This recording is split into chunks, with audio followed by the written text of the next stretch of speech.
여러분 안녕하세요. 찾아가는 새벽기도 시카고 예수사랑교회 조선영 목사입니다.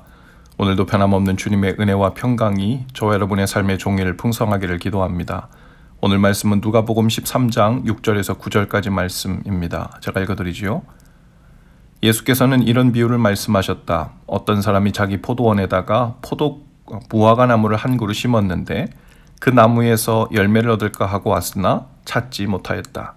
그래서 그는 포도원 지기에게 말하였다. 보아라, 내가 새해나 이 무화과 나무에서 열매를 얻을까 하고 왔으나 열매를 본 적이 없다. 찍어버려라. 무엇 때문에 땅만 버리게 하겠느냐. 그러자 포도원 지기가 그에게 말하였다. 주인님, 올해만 그냥 두십시오. 그동안에 내가 그 둘레를 파고 거름을 주겠습니다. 그렇게 하면 다음 철에 열매를 맺을지도 모릅니다. 그때 가서도 열매를 맺지 못하면 찍어 버리십시오. 아멘. 본래 이스라엘에서 무화과 나무는 번식력이 아주 강해서 아무데나 심어 놓아도 열매를 잘 맺는 나무라고 해요. 그런데 왜 굳이 포도원에 무화과 나무를 심었는지 당시 이스라엘 백성들 또 농부들은 이해가 잘 가지 않는 대목이었을 것입니다. 뿐만 아니라 주인이 포도원 지기에게 내가 3년을 와서 새해나 와서 이 무화과 나무에게 열매를 얻으려고 했지만 얻지 못했다라고 했는데요. 레위기 19장 23절부터 25절에 나오는 유대인의 농사 규례를 살펴보면 과목을 심고 3년 동안 맺은 열매는 할례 받지 못한 것으로 여겨서 본래 먹지 않았고 제4년에는 첫 열매인이 하나님께 드렸고 제5년부터 열매를 거두기 시작한다고 했습니다. 그러니까 주인은 3년을 와서 열매를 구했다면 이 주인은 나무를 심어놓고 7년 이상을 기다린 셈이 되는 것이죠. 7년이 지나도 무화과 나무가 아무 열매를 맺지 못한 채 포도원에서 그냥 있었다면 정말 쓸모없는 나무였을 것입니다. 그럼에도 불구하고 주인이 이 쓸모없는 나무에 대해서 7년 넘게 기다렸다는 것도 유대인 농부들로서는 도무지 이해가 되지 않는 상황인 거죠. 마침내 주인은 화가 났고 이제는 무화과 나무를 찍어버리라고 명합니다. 누가 보아도 찍힘을 당할 만한 상황이었던 거죠. 그런데 포도원 지기가 나타나서 주인에게 무화과 나무를 살려달라고 간구하죠. 포도원 지기가 그 무화과 나무를 위해 변호하고 간청한 겁니다. 자신이 땅을 파고 거름을 주고 때때로 물을 주며 밤낮 없이 간수하여 열매를 맺도록 하겠다고 포도원 지기가 간절히 간구하죠.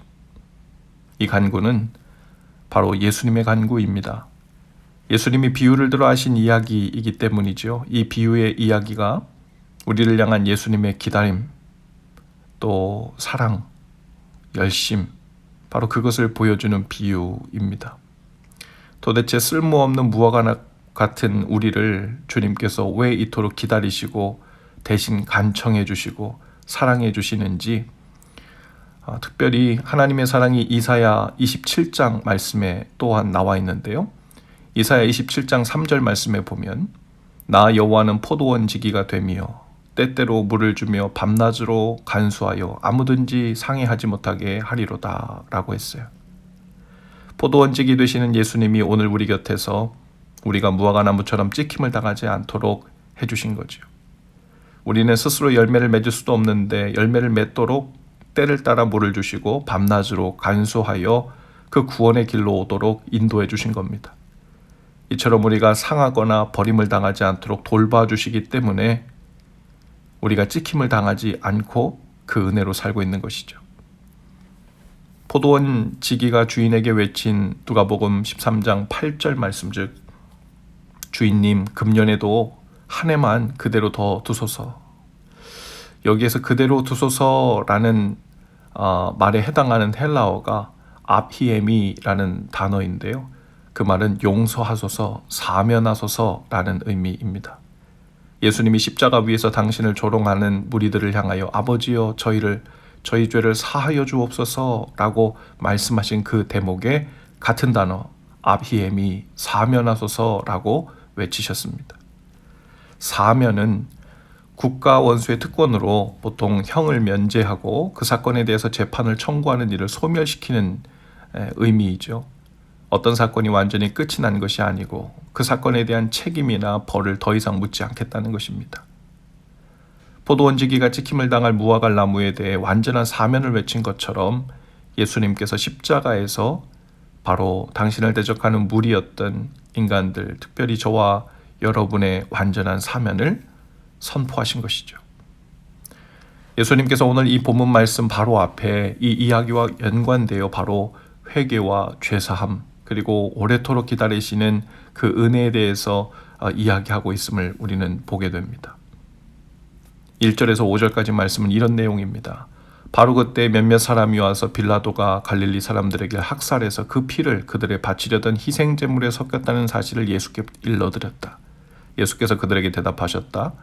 이 갈릴리 사람들이 이런 변을 당했다고 해서 다른 모든 갈릴리 사람보다 더 큰 죄인이라고 생각하느냐? 그렇지 않다.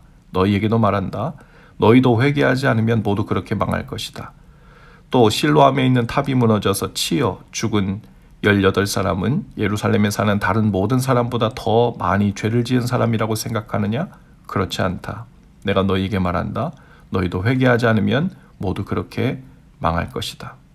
너희도 회개하지 않으면, 너희도 무화과 나무와 같은데 회개 합당한 열매를 맺지 않으면 언제라도 찍혀버리는 것이 당연한 상황에 있다라는 말씀이시죠.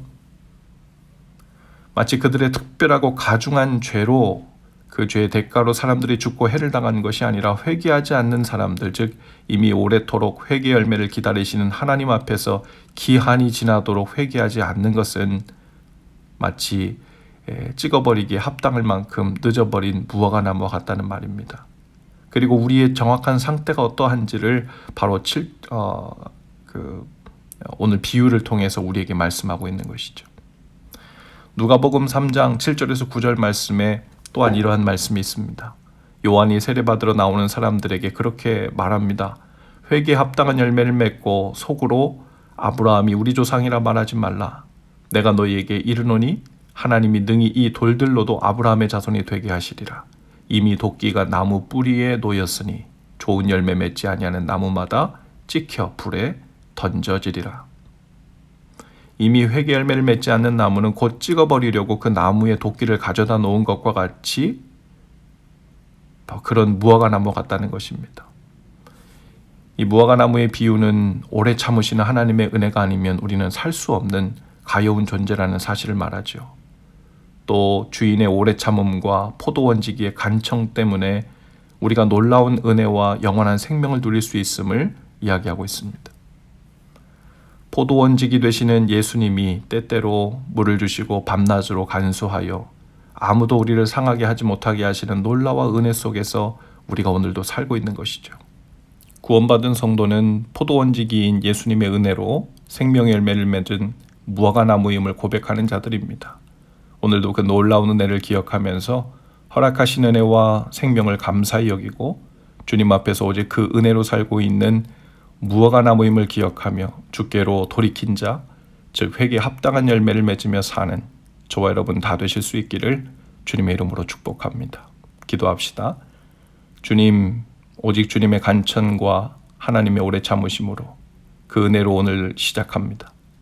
열매 없는 무화과 나무 같은 삶이 되지 않도록 주님 주신 은혜를 보고 우리의 실상을 보며 그 은혜를 아는 자로 살게 하시고 알 뿐만 아니라 믿음으로 회개 열매를 계속해서 신실하게 맺는 날 되게 하옵소서. 예수님 이름으로 기도합니다.